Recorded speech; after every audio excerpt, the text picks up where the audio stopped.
नमस्कार। ग्रीष्मकालीन अवकाश के बाद विद्यालय खुल रहे हैं। आप एक अहम पद पर हैं, नोडल संकुल प्रभारी। हाँ, नोडल संकुल में सकरदा हूँ। जी, तो पठन पाठन को लेकर और शैक्षिक एक्टिविटी को लेकर क्या तैयारी है? देखिए लगभग 20 मई से विद्यालय बंद थे। जी, 20 मई से अभी 16 जून को एक दिन के लिए खुला था। उसके बाद पुनः अवकाश हो गया। जी, अब 22, 23 और 24 जी, 3 दिन जी, हम लोगों को सफाई करना था। जी, सफाई करवाना था। सफाई करवाने के पश्चात जी, विद्यालय को शुरू करना था। जी, जो शिक्षण कार्य है वो 25 से शुरू होने के लिए राज्य परियोजना कार्यालय से पत्र आया है। जी, तो 25 तारीख से हम लोग पठन पाठन का कार्य शुरू करेंगे। उसके पहले सफाई का कार्य हमारा अंतिम चरण में है। एक पेड़ भी गिरा हुआ था विद्यालय में, तो उसकी सफाई आज हम लोगों ने कराया है। पूरा हमारा स्टाफ इसमें सहयोगी रहा है। हमारा पूरा स्टाफ सहयोग कर रहा है। तो हम स्टाफ के साथ आज लगे हुए थे। तो पेड़ कट गया है, पूरी फील्ड साफ हो रही है और 16 तारीख से बिल्कुल रोली चंदन लगा के हम बच्चों का स्वागत करेंगे। सॉरी, 16 नहीं बल्कि 25 तारीख से राज्य परियोजना कार्यालय के निर्देशानुसार 25 तारीख से हम बच्चों के पठन पाठन का कार्य सुचारू रूप से संचालित कराएंगे। आप प्रधान अध्यापक भी हैं, नोडल संकुल भी हैं।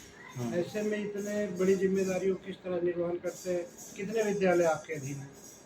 लगभग हमारी न्याय पंचायत में 18 विद्यालय हैं। जी, इनमें इनको मैं दिशा निर्देश देता रहता हूँ जी, और साथ ही साथ आवश्यकता पड़ने पर जो कार्य राज्य परियोजना कार्यालय के द्वारा खंड शिक्षा अधिकारी के माध्यम से हमको मिलता है उसको मैं करने के लिए देता हूँ। उनकी समीक्षा भी करता रहता हूँ और ससमय कार्य पूर्ण करा के ब्लॉक संसाधन केंद्र बिहार को सौंप देता हूँ। अभी एक सूत्रों से पता चला है कि आपने अपने शैक्षिक काल में एक भी अवकाश नहीं लिया। ऐसा कहाँ से आपको प्रेरणा मिली? सबसे बड़ी बात यह है कि मैंने सोचा जी, कि हमको जो टीचर का ऑक्यूपेशन होता है सामान्य ऑक्यूपेशन की तरह नहीं होता है। जी, शिक्षक समाज का निर्माता होता है, जी, समाज को दिशा देने का कार्य करता है। तो राष्ट्र निर्माण के कार्य में सबसे ज़्यादा योगदान देता है। तो हमने सोचा कि बच्चों को हम एक्स्ट्रा क्या दे रहे हैं, सबके लिए तो पेमेंट मिल रहा है। तो 14 छुट्टी जो थी मेरी उसको मैंने दान कर दिया बच्चों के नाम और 14 दिन ज़्यादा मैं साल भर में कार्य कर रहा हूँ अन्य अध्यापकों की तुलना में। तो इसका उद्देश्य एक है कि विद्यालय को बेहतर बनाया जाए, बच्चों का सर्वांगीण विकास हो। दूसरी बात यह है कि इसी के क्रम में हमने 10 सितंबर 2018 से मेरी ज्वाइनिंग हुई और आज तक मैंने कोई भी छुट्टी नहीं लिया। तो ये क्रम मेरा चलता रहेगा।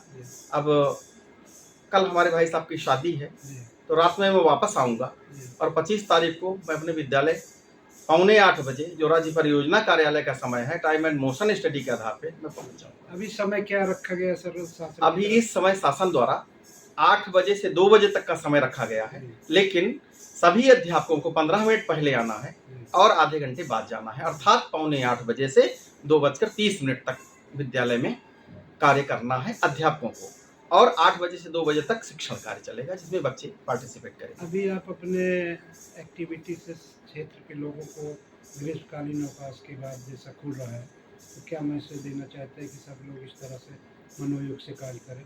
हम देखिए, मेरा एक मानना है कि अगर अपने देश को विकसित राष्ट्र बनाना है तो किसान से लेकर के और प्रधानमंत्री तक और दूसरी अदर हैंड देखें तो एक पंचर जोड़ने वाले से लेकर के इसरो के वैज्ञानिक तक सब अगर अपने अपने पटल पर बेहतर कार्य करना शुरू कर दें तो हमारे प्रधानमंत्री की जो विकसित राष्ट्र की संकल्पना है 15 अगस्त 1947 की जो संकल्पना है कि इस डेट तक हो जाएगा तो आगामी 2 वर्षों में हमारा देश विकसित राष्ट्र हो जाएगा। जी, आप 2 क्वेश्चन बचे हैं। आप अपना आदर्श किसको मानते हैं?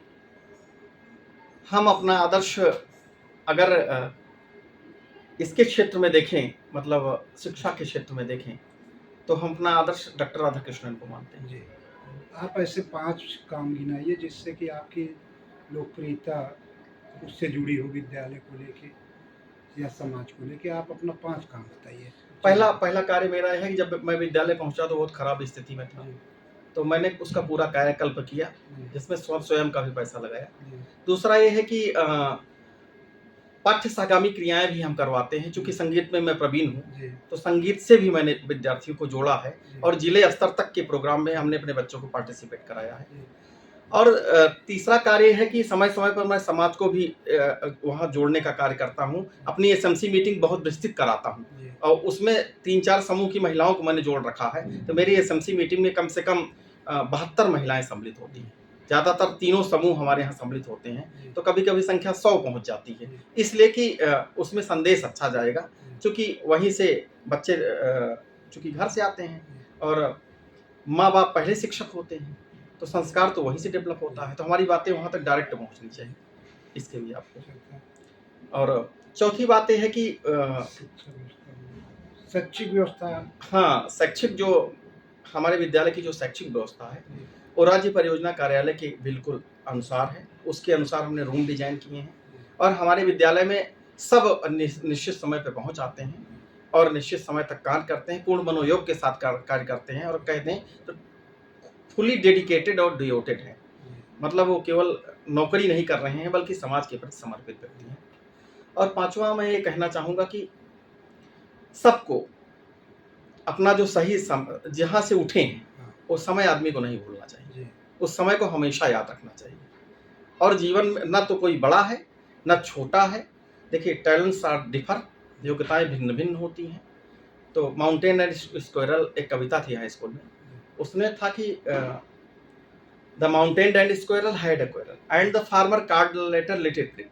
तो पहले वाले ने दूसरे को तुच्छ पानी कह दिया। तो उसने कहा कि all sorts of things and weather must be taken in together. सभी प्रकार की वस्तुएं और ये पूरा जो यूनिवर्स है, जो छोटी मोटी सारी चीजें सब मिलकर एक संसार का निर्माण करती हैं।